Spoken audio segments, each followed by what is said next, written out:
Hello and welcome to another video. In this video, I'm going to take on my main agenda for the week as Link's push and work moves forward on Manchester United attempting to sign Liam Delap while Chelsea are also chasing him. My push this week, my agenda, or my hypothesis, let's put it that way because I want to back it up with evidence and see if it is in fact correct, is the concern over Manchester United's pursuit of another striker. Now, some of the discourse out there seems to be that it would be a bigger risk to go for an older striker and spend a lot of money than it would be to go for a young, talented striker who is currently doing fairly well in the Premier League. However, I want to see if that is actually the case and look at, on an evidence by evidence basis, whether there is any truth to that, whether buying young at striker works and what are the circumstances surrounding it, or if it is the one position in football where you should always, always, always buy an established player. My feeling is the latter, and that's what I set out this morning to kind of look through, because something has been percolating in my mind, as I've said in some recent videos and lives, that I don't think I can think of or find a single example of a club having success in the Premier League or even in the grand scheme of Europe, buying a young striker without having somebody there in front of him. So I'll attempt to go through the evidence of that in a very detailed fashion in this video to look into it and see what United should do and what the risks are involved. So let's get right into it. Are United about to make a big mistake? A study into strikers. This is an agenda-driven video because it starts with my own, of course, hypothesis. That's how it works. My hypothesis is that every team that has won anything of note has had a top striker. The top striker was purchased as a highly producing established player, or I should note this, or when they were purchased as a younger player, they were always behind an established, highly producing striker. And my hypothesis is that young strikers can't develop as a nine at a big club as the main man without someone in front of them. So when we're talking about Liam Delap, my view is he's a good player, but the purchase of him carries huge risk of having to buy again. Now, I would take this a step further and say would have the exact same concerns if United would look to buy Aghawa, Ekitike, Benjamin Sheshko, or anyone like that, and they would cost a lot more. The fact that Liam Delap is only 30 million is actually interesting. And by the end of this video, and from some conversations I've had this morning, after looking into all of this, I actually think I understand the plan a little bit better. That makes me feel a bit better because the risks here are pretty massive. But this doesn't extend beyond Liam Delap. I started this on the basis of course, United looking at Delap, but I would actually consider this to be very, very true for any of the other young strikers that have been discussed and that I have personally liked. I would consider them to fall within this same study and see how it plays out. So let's take a look at something. So here's evidence piece number 1. Premier League winning strikers and top goal scorers. If we start with it, and I'm going to go one by one through the years and try to explain in each instance. The last year, 2024, Man City, Erling Haaland, 3 years in the Bundesliga and Champions League before transfer, and was a pretty much generational talent coming into a very established Manchester City side. Haaland was already doing the business at the highest level, really, before being signed. Okay, let's be clear about that. Haaland again. Prior to Haaland, Pep actually used Kevin De Bruyne and Mahrez as his main goal scorers. Older, established players who he essentially played as the main goal scorers. KDB as kind of a number 9. 2021 was pretty similar in this respect without an established striker. Gundogan was their top scorer in that situation. So again, fairly clever from Pep here, but rather than use an inexperienced striker, he essentially platooned it with some of his more established senior players. So no real established number 9 in this case, but definitely not a young, unestablished one either. In 2020, there was Liverpool, there was Mo Salah. He was an established senior at Roma with a 30 GA season prior to joining Liverpool. Obviously, took it up another level. That's not the point, but he was already well established. Prior to that was Aguero. Aguero signed for Manchester City at 23 after averaging 23 goals and assists in Spain over 4 seasons. If you go look back at that, he had multiple 20-goal seasons in Spain on top of having significant numbers of assists on top of that. He was 23. So while a similar age to some of the younger players we're looking at, he was way ahead of them developmentally at that point in time. City had a bit of an older team, but as far as strikers go, he's one of the younger ones who's come in as the main man and had success. But of course, again, he had a huge level of success at Atletico prior to that. Aguero. And he didn't sign in 2019, by the way. The first time they show up here, I want to explain it, even though you'll see Aguero down way earlier as well. Chelsea, Diego Costa signed at 25 after a 30-goal assist season in La Liga. He actually scored 27 goals in La Liga the year prior. Then there's Leicester, Jamie Vardy. I mean, one of the weirdest ones of all time. He was 25 years old. He had a 44 goal assist season in the 5th tier before signing for them in the championship and then climbing up and becoming their leading goal scorer, I think, at 28 in the Premier League. So a very weird one, but I don't think falls into the category of a young striker either at the time. Diego Costa again for Chelsea. City, their top scorer in 2014 was Yaya Toure. Aguero close behind him. He joined at 27 from Barcelona. Obviously not a striker, but was their top scorer.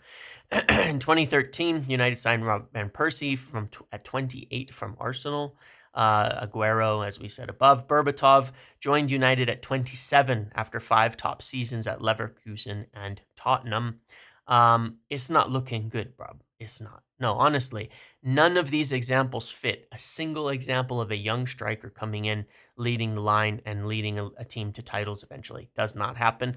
The closest instance is Aguero, and if you think Liam Delap is Aguero at this point, you're nuts. You are absolutely nuts. He was one of the best strikers already in La Liga for years by that time, not a young up-and-comer in a relegation team, okay? Just saying. No, all else aside, he does not compare to Aghawa, Delap, Ekitike, any of those. Totally different planet of player by the time they signed him.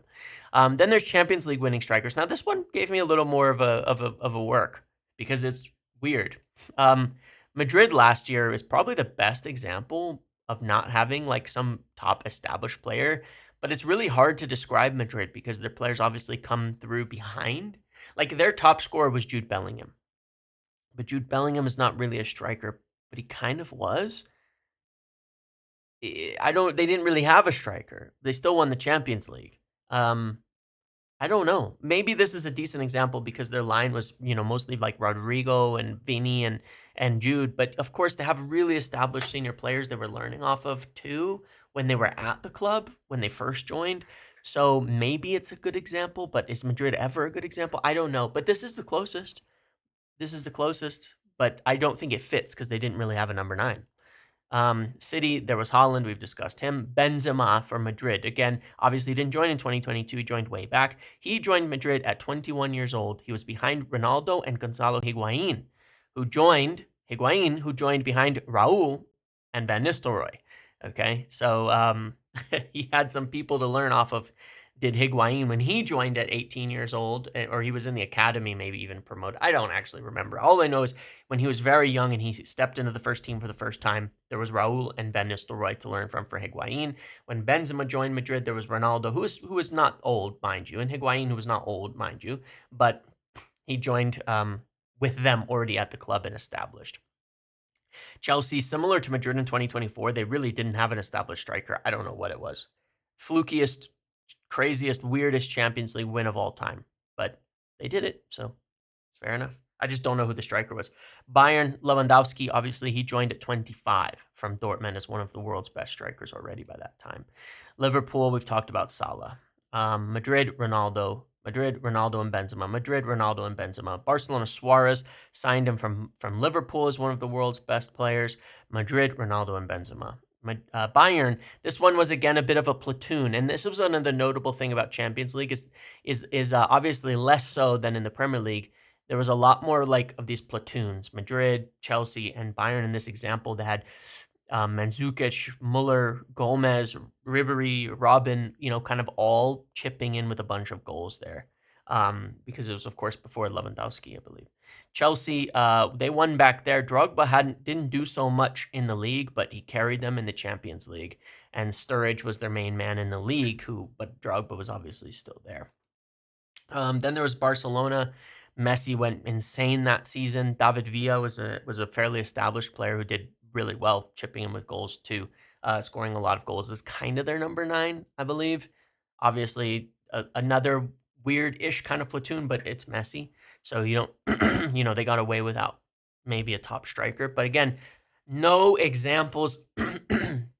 Excuse me, no examples on this list of like an established young striker who's developed and become something and all of that. So I really don't know, you know, uh, where that goes, but I did not find good examples here either. The Champions League was more fluky. There was more platoon squads with no real number 9, but still most with number 9s had established 9s purchased when at a high level. So, the examples given, they were already at a high level or they were joining behind players with a high level. I still couldn't find examples of like a young striker coming in to one of these teams and winning something as the guy. They either weren't the guy and it was like a platoon of stuff, or they had older players alongside them. So, oops, I put this ahead. Spoiler alert. Striker transfers at the under 23 levels.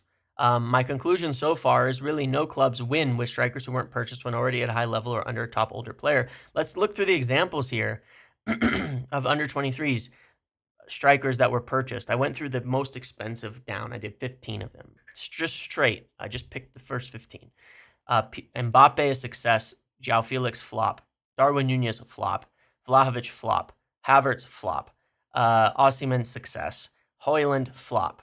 Isak, success. Ramos, flop. Jovic, flop. Haaland, success.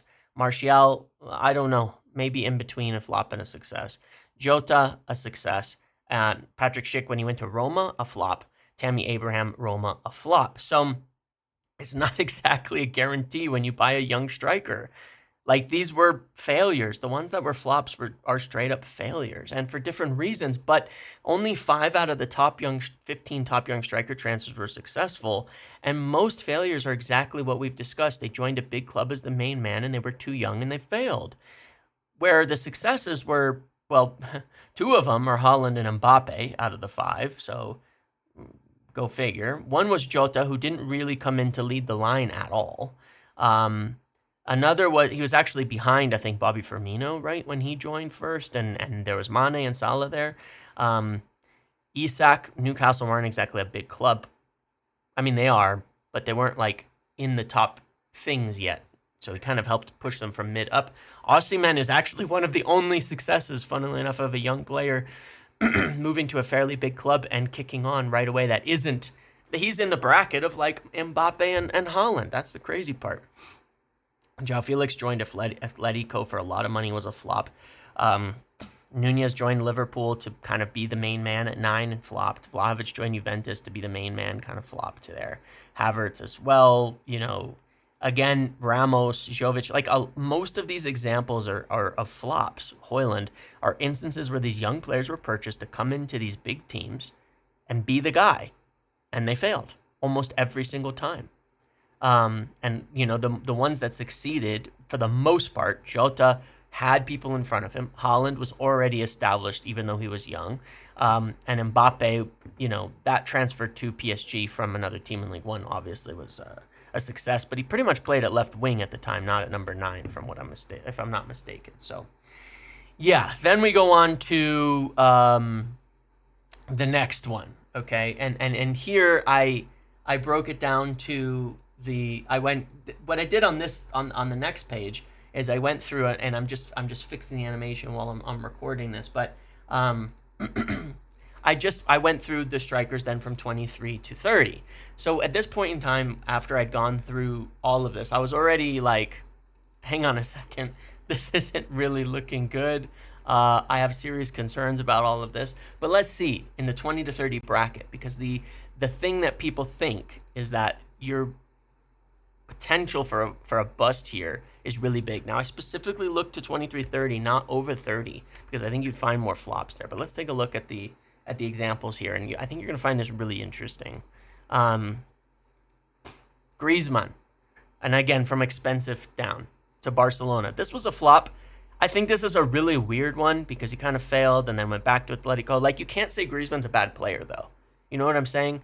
Griezmann's an insane player, one of the world's best, actually. But for some reason, it was just a weird thing at Barcelona. But being fair, we call it a flop.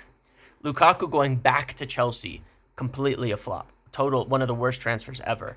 Also a very weird one, why they even did it in the first place. Then there's Kane to Bayern, success. Ronaldo to Madrid, success. Higuain to Juventus, success. Lukaku to United, success. Now, you can debate me on that. I think it's a success. When he joined, he continued to do what he was already doing, what we signed him for under Jose. Then Jose got sacked. It fell apart. We still sold Lukaku for what we bought him for, so it was financially fine. He was still a top player. He's still viewed as a top player by everybody, and he went on, and he's later on this list. He was totally a success going to Inter. Suarez to Barcelona, success. Zlatan to Barcelona, success. Lukaku to Inter, that's our sale, success. Cavani to PSG, success. Morata to Chelsea, a flop. Aubameyang to Arsenal, sort of a failure because they didn't end up winning anything, but at the same time, he had 22 goal seasons. I think he was really close to winning the Golden Boot. I can't remember. Did he? He was like tied in the final day or something at one point. I don't know that I call Aubameyang a failure. I would say Arsenal were a failure at that time, but as a striker, he had some fucking good seasons, frankly. I mean, you can't knock 220-plus goal seasons in the Premier League. Torres to Chelsea, flop. Huge injury successes. Then it goes way back to Crespo to Lazio, which I think was a success based on the stats, but I don't know enough about it to be 100% on that. And then Lacazette to Arsenal, flop. So here's the interesting part about this. This is way more reliable. 10 out of the 15 top transfers for more expensive strikers were successful. And Chelsea were responsible for 3 of the flops of the 5, which were Morata, misspelled Lukaku there, and Torres. So, yeah. My conclusion coming from that is buy established strikers. You have to. You can't afford it. You can buy young strikers only if you have an established striker alongside them. If you buy young, you must have an established striker over the top of them, or your odds for a flop are near 100%, unless they're a generational talent. And even then, like Haaland, was already well established. And that's one of the only successes. I think it's been when you go back through those examples, it's almost always a failure if you do not have someone over the top of them. It's almost 100% a failure when you go circumstance by circumstance. Almost 100% a failure if you do not have an established striker over the top of them to teach them, and they're coming in to lead the line, and they've only got one major season or something like that. It's literally 100% failure rate. It's kind of crazy. And that is extremely that is concerning. So success is extremely rare when considering the levels United are aiming for. So if you're going to bring in, a Liam Delap, don't. But if you're going to bring in a Liam Delap and a Victor Osimhen or a Cavani or an older player who can lead the line for a couple of years and teach them, great success. This is what happens. So that's what I come away with on this. It's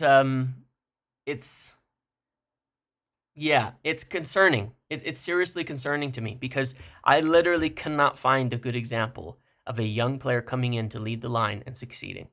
It's nearly 100% failure rate at big clubs. I don't know what else to say. It's quite literally near 100% failure rate. Whereas once you go down to the signings that the 23 to 30 bracket, and you're looking at players who are already successful, who are doing the business, the flop rate of strikers in that bracket is actually near zero. When you consider the circumstances, like, again, as a reason I say that it's near zero is because when you look at even the ones that failed, Griezmann failed at Barcelona, but that's a club issue. Griezmann went back to Atletico, became continue to be an amazing player as at all levels. Lukaku is not a failure. He just wasn't a fit for Chelsea. He's done really well in his clubs over there. Um, either, but but we can still consider that. Torres, I think there was major injury issues and his hamstrings and all of that were gone. So injuries is something you got to look out for. Um, but really, the vast majority of them have been successful.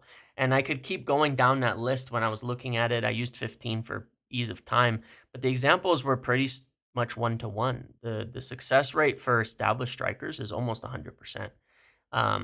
When you make sense of it, they're good players. They continue to be good players. Good players who are good strikers in that 23 to 30 bracket are still good players. They just are. So it's concerning to me. That being said, what I want to say today is that I've said all along that there's a chance Rasmus Højlund could leave, that they're not happy with him, all of that. The problem United have with moving on Rasmus Højlund is the money. Um, it's really hard with what they owe on him to do anything financially that would allow them to get away from that deal this summer. But my perspective kind of changed when I looked at the 30 million for Delap, because it's never to me really been about Delap. It's about what I just said, that you bring him in as another young striker to lead the line, your chances of failure are extremely high, regardless of the player. You know, we don't know what these players would have become if they'd been able to develop for a few years at a big club underneath a top talent. How would Højlund have become if he joined under Cavani, was still here for 2 years? You know what I mean? How much development did Anthony Martial get playing under Cavani? I think quite a lot. Just unfortunately, the injuries kicked in, but I think he had his best season, you know, in that range, when Cavani was there, the lockdown football and stuff. It's like, it's so I think that it's an interesting debate there. But my perspective changed a little bit when I thought about this, because I was having a conversation with someone just today about this on Højlund. Well, it was actually yesterday, and then into some messages overnight. And I was saying, look, what's the deal with this Højlund thing? And I don't want to make like a big thing because there's a game today and all that, and it's not about Højlund being sold and like stuff like that. But then I saw Fabrizio had actually put some stuff out today about clubs being looking at Højlund, and I was thinking, I know that United are not happy with Rasmus Højlund's output. I know they're not happy with his development. I know they're not really looking at him like we want to continue this endless project with Rasmus Højlund. The problem you have with signing Delap is that you have Rasmus Højlund. And what I see as the plan here that starts to make sense and make me think, yeah, these guys aren't stupid. Jason Wilcox is not stupid. And again, this is not about not rating Liam Delap. It's about the situation I just mentioned. I think he's aware of that, because they continue to look at bigger strikers. They continue to look at more established ones like Osimhen. There continues to be an interest or an attraction to maybe some more established guys like Mateta for a reason. And I think that when you look at it overall, if you can get Delap for 30 million, is he a huge improvement on Højlund? Absolutely. Will he do better than Højlund? Absolutely. Because those flops, when you look at it, are on the basis of, did they become the guy? Not did they score more than 2 goals. Most of them did a lot better than Rasmus Højlund's doing. He's probably the worst on that list when you look at this season's stats. I mean, even Darwin Nunez had a 30 GA season in all comps. This season it's like 15, but it's still better, but that's a flop still. So if you look at it, if you can get Delap for 30 million, because of the financial situation United are in are tough, and that allows you to reinforce the squad in other positions, get another top, good 10 who can score goals and more players, and round the squad out. Well, if you can't sell Rasmus this summer because you still owe 48 million in amortization, which is 44 million, I think, which is unbelievable, makes it really hard to move him on, then next summer you can, because it'll be around 30. You can very likely get him out for 25, 30, maybe with less pressure on him. He will perform a little bit better next year, and then you could move him on for something next summer, and then you've only spent 30 million on Delap. You have the financial ability to go get another striker next year. So I firmly believe that what they're actually looking at, being quite honest, is getting 2 strikers in between now and next summer. Just based on all of the pieces together from my understanding and everything going on, is to get 2 strikers in. The problem is it's really hard to do that this summer. Um, it's difficult. So perhaps next summer, then you could move Hoyland and replace him. But they would move Hoyland on if they could this summer, and if that's also a financial decision too. They can't take a loss on him. So when I say if they could, they would need offers that are suitable. Um, and they would need to be enough that they'd have the situation where they can get an established striker in addition. So I can see the plan on this making sense if they're going to carry that out. I think they have to. I think that signing Delap and Hoyland being there is a big mistake that has potentially huge consequences. I think they could get away with it for one season because of where we are, because we're looking to climb back into like eighth, seventh, sixth, into those positions. If we don't win the Europa League this year, that's what we're faced with. That's the direction of travel. That's what we're trying to accomplish. So I think we could get away with it for a year. But I think the following year, we need a veteran presence up front to assist if we're signing Liam Delap. But for the money, then it becomes much more feasible to do that in a year as well. So those are my thoughts on this. It was a really interesting look into all of this. I do worry. I do worry. There's I was looking at some other positions, and it's impossible in other positions to tell. Tons of young players make it as wingers, as midfielders, even as center backs, as wing backs, all of that. Tons of other players make it coming in as young, unestablished players. Obviously, the variance there is huge, but strikers is distinctly unique in this concern. So those are my thoughts on the risk that United are taking here, but also a potential plan that is starting to that is forming that also makes a lot of sense. And it's not just my opinion. There's kind of evidence backing it up, though I cannot say 100% that they're planning on it. There are these other circumstances that are for sure true that are adding up to this, and one of those is the willingness to move on Hoyland and the fact that they are still looking at some more established strikers as well. So that's what I have for this video. Thank you for watching. Make sure to like, comment, subscribe, turn notifications on. See you in the next one.